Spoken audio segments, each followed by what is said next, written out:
1969 രാജ്യത്തെ പ്രധാനപ്പെട്ട സ്വകാര്യ ബാങ്കുകളുടെ നാഷണലൈസേഷൻ നടപ്പിലായി. ബാങ്കിംഗ് സംവിധാനത്തെ രാജ്യത്തിന്റെ സാമ്പത്തിക നയങ്ങളുമായി യോജിപ്പിക്കുക. കൃഷിക്കും ചെറുകിട വ്യവസായങ്ങൾക്കും വായ്പ നൽകുക.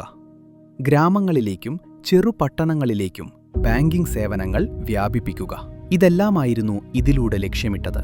1976 കേരളത്തിന്റെ ബാങ്കിംഗ് ചരിത്രത്തിലെ സുപ്രധാനമായ ഒരു വർഷമായിരുന്നു അത്.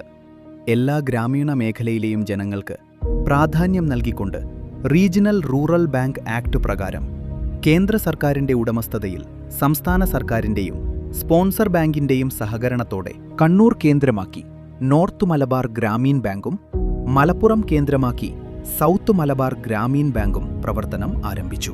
ഇരുകൂട്ടരും ഗ്രാമീണരുടെ ഇടയിലേക്ക് ഇറങ്ങിച്ചെന്ന് ബാങ്കിംഗ് രീതികളെക്കുറിച്ച് ജനങ്ങളെ ബോധവൽക്കരിക്കുകയും വായ്പാ സംവിധാനങ്ങൾ അവരിലേക്ക് എത്തിക്കുകയും ചെയ്തു.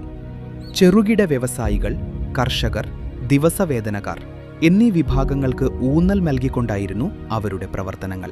കൂടാതെ തദ്ദേശ ഭാഷ സംസാരിക്കുന്ന ഒട്ടേറെ പേർക്ക് സർക്കാർ ഉദ്യോഗം നൽകിക്കൊണ്ട് അവരെയെല്ലാം ബാങ്കിംഗ് കുടുംബത്തിന്റെ ഭാഗമാക്കി.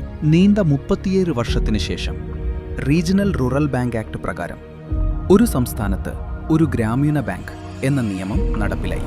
സൗത്ത് മലബാർ ഗ്രാമീൺ ബാങ്കും നോർത്ത് മലബാർ ഗ്രാമീൺ ബാങ്കും കൂടി ഒരുമിച്ച് കൈകോർത്ത് 2013 കേരള ഗ്രാമീൺ ബാങ്കായി മാറി. ഇത് സർക്കാരിന്റെ കീഴിലുള്ള ഷെഡ്യൂൾഡ് കൊമേഴ്ഷ്യൽ ബാങ്ക് കൂടിയാണ്. 92 ലക്ഷത്തിൽ പരം ഉപഭോക്താക്കളും 100-ൽ പരം പദ്ധതികളും 635-ൽ പരം ശാഖകളുമുള്ള കേരള ഗ്രാമീൺ ബാങ്ക് 2025 ഒക്ടോബർ 23 കേന്ദ്ര സർക്കാരിന്റെ ഉത്തരവ് പ്രകാരം കേരള ഗ്രാമീണ ബാങ്ക് എന്ന് പുനർനാമകരണം ചെയ്ത് കേരളത്തിൽ ഉടനീളം പ്രവർത്തനം തുടർന്നുകൊണ്ടേയിരിക്കുന്നു. ഏതൊരു പൊതുമേഖലാ ബാങ്കിനോടും കിടപിടിക്കുന്ന എല്ലാവിധ സേവനങ്ങളും ഇന്ന് KGBയിൽ ലഭ്യമാണ്. കൂടാതെ വ്യാവസായിക വായ്പകൾ, ഭവന വായ്പകൾ, വാഹന വായ്പകൾ, വ്യക്തിഗത വായ്പകൾ, വിദ്യാഭ്യാസ വായ്പകളും ഇന്ന് ലഭ്യമാണ്.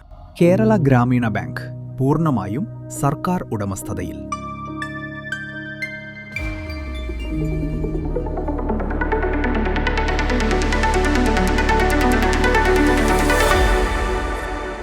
കേരള ഗ്രാമീണ ബാങ്ക് കേരളത്തിന്റെ സ്വന്തം ബാങ്ക്.